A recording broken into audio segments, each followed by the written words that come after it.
All right. The next fight up is one that I am very interested in. We have got Edson Barboza taking on Makwan Amirkhani, Mr. Finland. Edson Barboza, absolute legend of the sport, taking on Makwan Amirkhani, who has the most punchable face in MMA today. Where do we start on this one? We all know Edson Barboza. If you've been watching MMA for the last, I don't know, 4 or 5 years, everybody knows Barboza.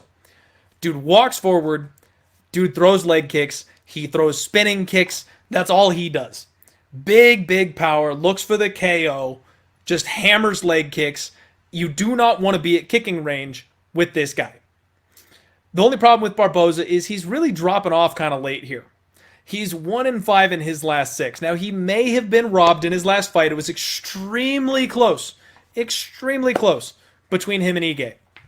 Split decision loss, could have won. I personally think Dan Ige did enough to get the win, even though Barboza almost finished him, but it was extremely close.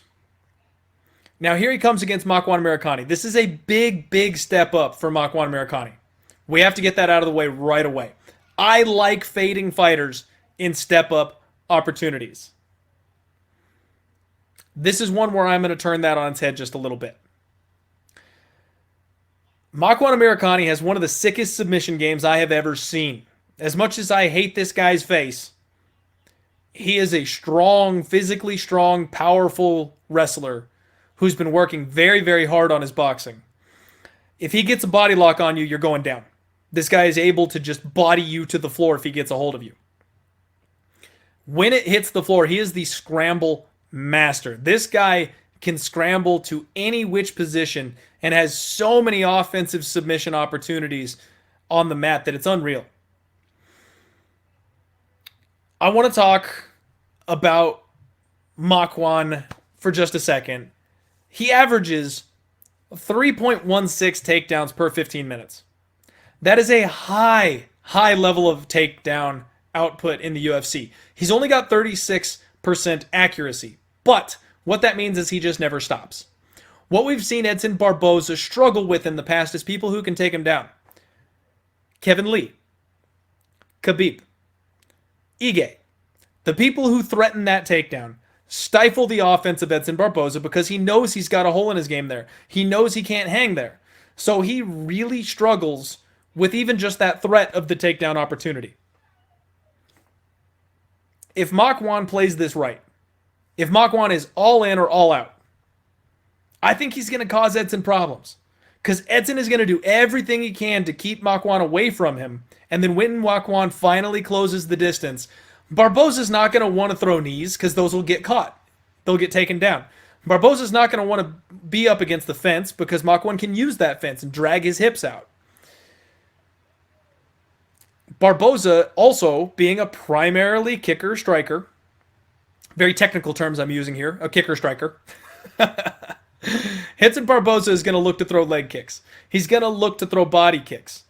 Makwan Amirkhani can catch those.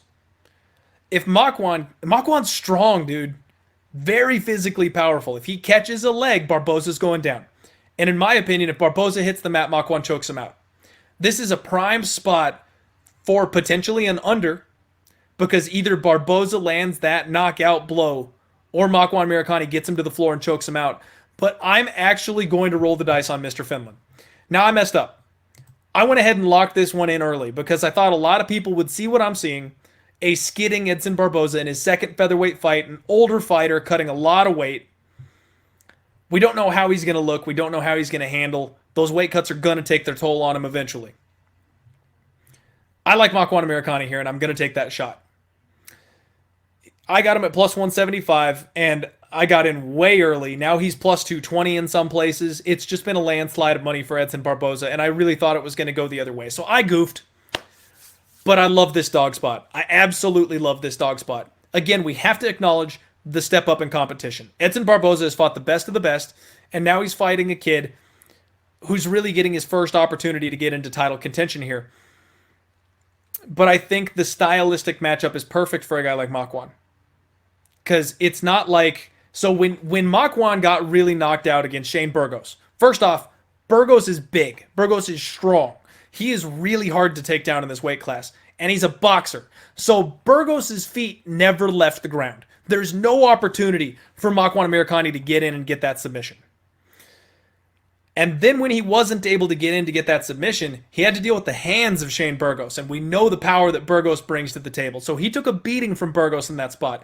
Barboza's a different story. With the kicks, that does nothing but open up windows for Makwan to get the takedown. We've also seen, like I said, Makwan work very, very diligently on his hands. So he's not as out of his element on the feet as he used to be.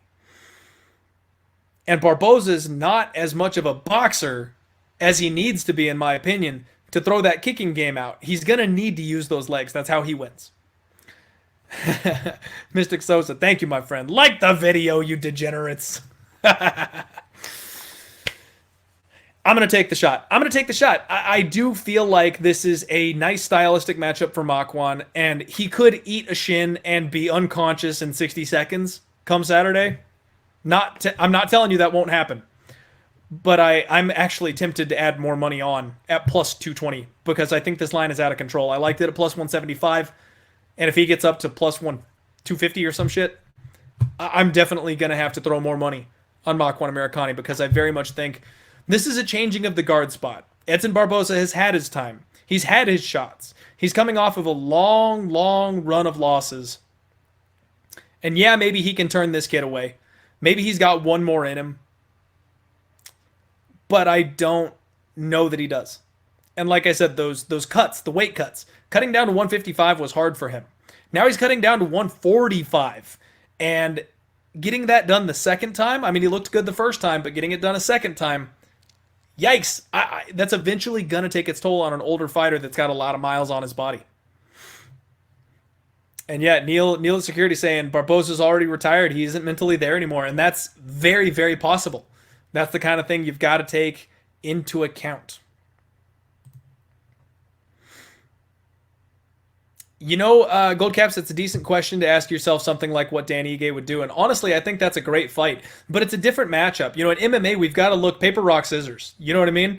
Dan Ige is a great boxer. Dan Ige is a great wrestler. So Makwan Amirkhani would have a very difficult time taking down Dan Ige, and then he would get boxed up. Very much like what happened when Makwan got knocked out. Barboza doesn't do that.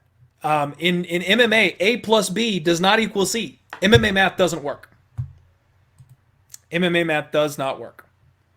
At any rate, you know what? I tried. Anik never responded to me. Anik ghosted me.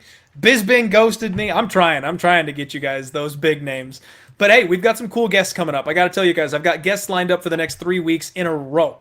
So we've got some fun guests coming up that I'm very, very excited about.